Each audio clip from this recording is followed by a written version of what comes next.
அனைத்து ரேஷன் கார்டுதாரர்களுக்கும் தலா ரூபாய் 5,000 நிவாரணம்.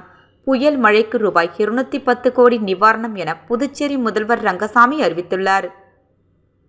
புதுச்சேரி முதல்வர் ரங்கசாமி நிருபர்களிடம் கூறியதாவது: புயல் மழையை எதிர்கொள்ள அரசு அனைத்து முன்னெச்சரிக்கை நடவடிக்கைகளையும் எடுத்தது. மீட்பு பணியில் 4,000 ஊழியர்கள், 70 ராணுவ வீரர்கள், 55 பேரிடர் மீட்பு படையினர் ஈடுபட்டனர். மழைக்கு 4 பேர் பலியாகி உள்ளனர். 3 பேர் காயமடைந்துள்ளனர். ஒருவரை காணவில்லை என்றார். மழையில் பாதிக்கப்பட்ட புதுச்சேரியில் உள்ள அனைத்து ரேஷன் கார்டுதாரர்களும் தலா ரூபாய் 5,000 நிவாரணம் வழங்கப்படும். புதுச்சேரி, காரைக்காலில் 10,000 ஹெக்டேர் பயிர்கள் சேதமடைந்துள்ளது. ஹெக்டருக்கு ரூபாய் 30,000 நிவாரணம் வழங்கப்படும். 4 மாடுகள் இறந்துள்ளது. ஒரு மாட்டுக்கு ரூபாய் 40,000, கன்று குட்டிக்கு 20,000 நிவாரணம் வழங்கப்படும் என முதலமைச்சர் தெரிவித்தார்.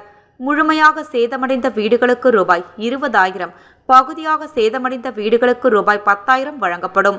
பலியான ஆடுகள் கணக்கிட்டு நிவாரணம் வழங்கப்படும் என கூறிய முதலமைச்சர், சாத்தனூர் வீடூரணை திறக்கப்பட்டதால் ஆறுகளில் வெள்ளம் பெருக்கெடுத்து ஓடுகிறது. கரையோரத்தில் 10 கிராமங்கள் பாதிக்கப்பட்டுள்ளது. அங்கிருந்த மக்கள் வெளியேற்றப்பட்டு பாதுகாப்பாக தங்க வைக்கப்பட்டுள்ளனர். அவர்களுக்கு உணவு வழங்கப்பட்டு வருகிறது என்றார்.